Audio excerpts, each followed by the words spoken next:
Colonial Williamsburg, where history lives. Helping sustain it are paper conservator Pam Young and furniture conservator Chris Swan. Buffalo State brought his future into focus. The graduate program in conservation links you directly to the programs and the museums in the field that help you to place you. It's an intense program, and for me it was full immersion morning, noon, and night. For Cooperstown graduate Pam Young, a career in conservation holds its own currency. Stick with it and decide if it's really for you. It's not a lucrative profession. I don't think there are too many conservators that have gotten rich in their careers. I love working on an intimate level with these artifacts, and I feel that it's a privilege to be so close to the artifacts. My background is in art history, and so to be in a living history museum, and particularly be in the South, I learned things that I never thought about before. It's inspiring. The collections of Colonial Williamsburg's Abbey Aldrich Rockefeller Folk Art Museum strive to keep America's past ever present.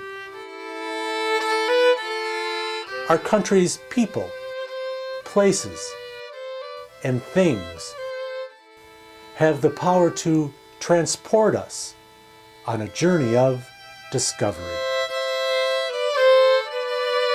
I think it's generally important to tell the stories for our future. These are pastel portraits by an English artist called William Aldrich.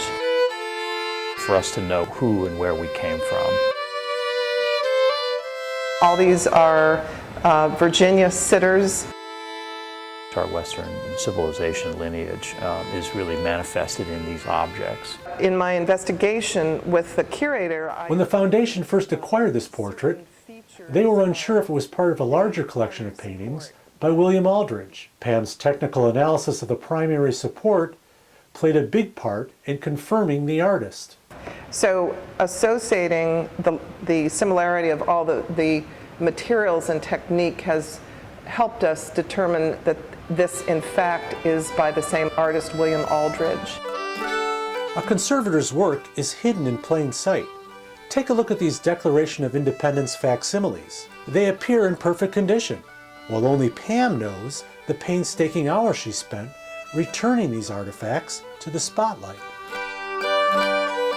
The mark of a good conservator is that their work is not obvious. A lot of the intent of the artist is lost here, so we're trying to regain some of that. People like to leave their imprint on things. You know, it's common for people when they interact with the material to want to make it a little better than it was. We happen to have acquired a pair of these blue ones, and they were both in roughly the condition that you see the one on the right. And so we've kept that one in the condition that we purchased it as a document to keep all the evidence untouched. We have to sort of restrict ourselves a little bit to be careful not to impose our own personal judgments on these objects, but just try to stabilize them and keep them going for the future. This chair we decided to restore slightly in a very careful way by removing the second layer of varnish in a similar manner as the table. Our collection, I think, looks as though it's very well cared for due to the conservator's work. I'm minimizing the friction. I'm just letting the solvent do the work.